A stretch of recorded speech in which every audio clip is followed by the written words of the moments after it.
Have you ever wondered about the biggest questions in life? Who we are, why we're here, what our purpose is? Well, these fundamental questions have followed humanity since the dawn of time, and there's one ancient text that tackles them head on. That's fascinating. How does an ancient book like Genesis manage to address such timeless questions that we're still wrestling with today? Well, you know what's remarkable? Genesis presents this comprehensive story of beginnings, not just the physical universe, but everything that defines human experience. It's like the ultimate origin story. Hmm. And what strikes me is how it weaves together these grand cosmic themes with deeply personal human stories. Exactly. Like that beautiful verse in Psalm 19, the heavens declare the glory of God. The skies proclaim the work of his hands. You know, modern astronomy has discovered there are over 200 billion galaxies, each containing hundreds of billions of stars. Yet Genesis captures this vastness with elegant simplicity. That's exactly what makes it so fascinating. How it can be both profoundly simple and incredibly deep at the same time. And here's something mind blowing: Genesis establishes this radical concept that humans are made in God's image. In ancient times, when people were often valued only for their utility or status, this idea that every person has inherent worth was revolutionary. You know what's interesting about that? Even today, in our supposedly advanced society, we still struggle with questions of human value and identity. Right.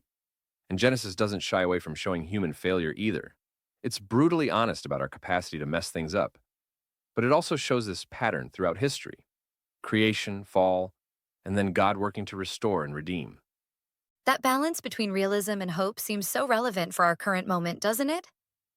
Absolutely. And consider this: Genesis was originally written for people who had just been freed from slavery. They needed to understand their identity and purpose.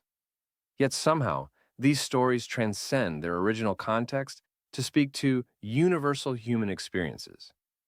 Well, that makes me wonder, how does this ancient text manage to remain so relevant across such vast cultural and temporal distances? I think it's because Genesis addresses these fundamental questions that every generation wrestles with.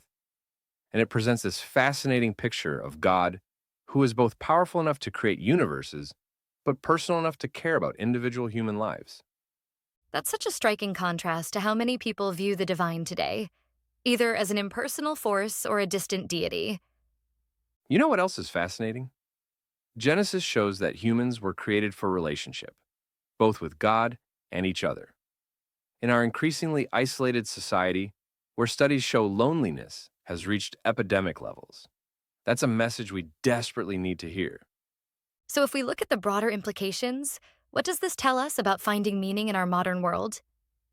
Well, Genesis suggests that meaning comes through understanding our place in a larger story. It shows that work and creativity aren't just necessary evils, they're part of how we reflect God's image as creators and cultivators. That perspective certainly offers a different lens for viewing our daily lives and work. And think about this: Genesis presents time not as an endless cycle or random sequence, but as a meaningful narrative moving toward a purpose. That gives such hope and meaning to human existence. Well, that's really what makes this book so enduring. It helps us make sense of both the beauty and brokenness we experience while pointing toward hope for the future.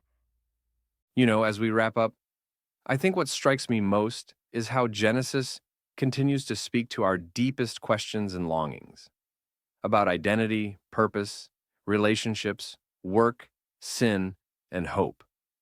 These are exactly what people struggle with today. That's such a powerful observation. How it manages to be both timeless and timely at once.